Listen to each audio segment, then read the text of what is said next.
Hi, my name is Michael, and I'm going to tell you about one of the best trips I've ever taken. One of the most memorable trips was actually not a family trip, but it was a trip I took with my high school orchestra class. The reason why this trip was so memorable was because I got to experience a lot of new things, like flying on the airplane for the first time and visiting the West Coast. This trip was with my high school orchestra class, and we were traveling to do a performance. The trip consisted of the first 2 days of practicing, then the third day was our performance, then the last 6 days were fun days.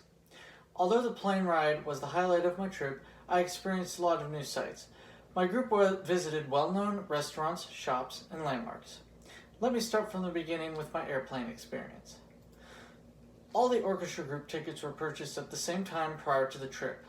We flew Southwest Airlines, and there were no seat choices made prior to the flight. The orchestra director handed us each of our tickets as we arrived at the airport.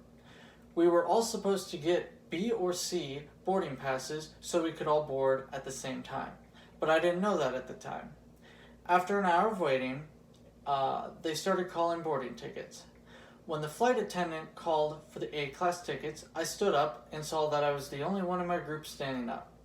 My orchestra director looked over at me, told me to sit back down, but I told him I had an A-class boarding ticket. He looked at me confused because no one else in my group had an A ticket. The best part of having an A ticket was I was able to choose a window seat.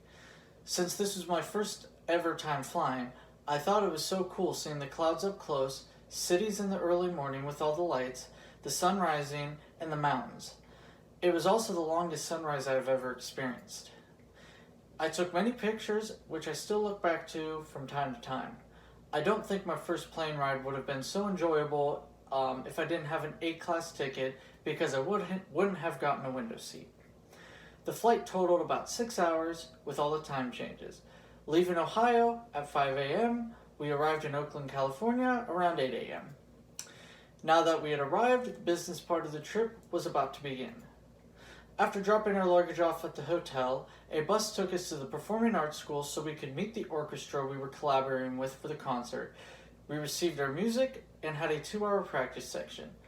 Day 2 was spent getting ready for the performance. Day 3 was the performance. We played 3 pieces with the collaborating orchestra.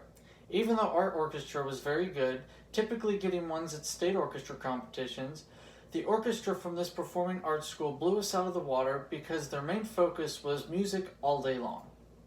To celebrate a successful concert, we were invited on a San Francisco dinner break cruise with the Performing Arts Orchestra.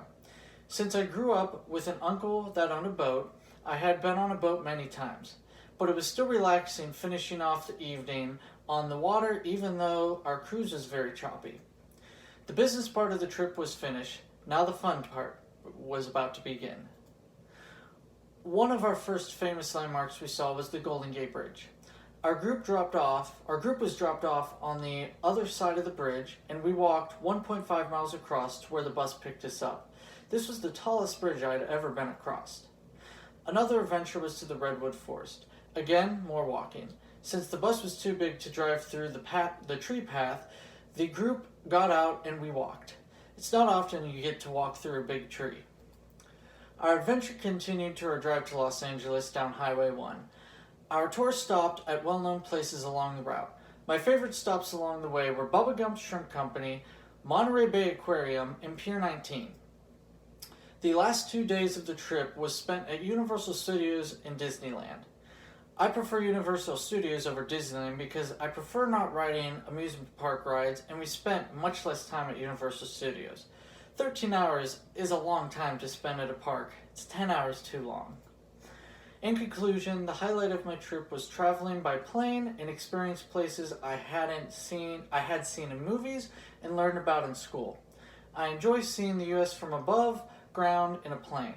Since all my vacations with my family were always to the East Coast, it was nice to experience the West Coast.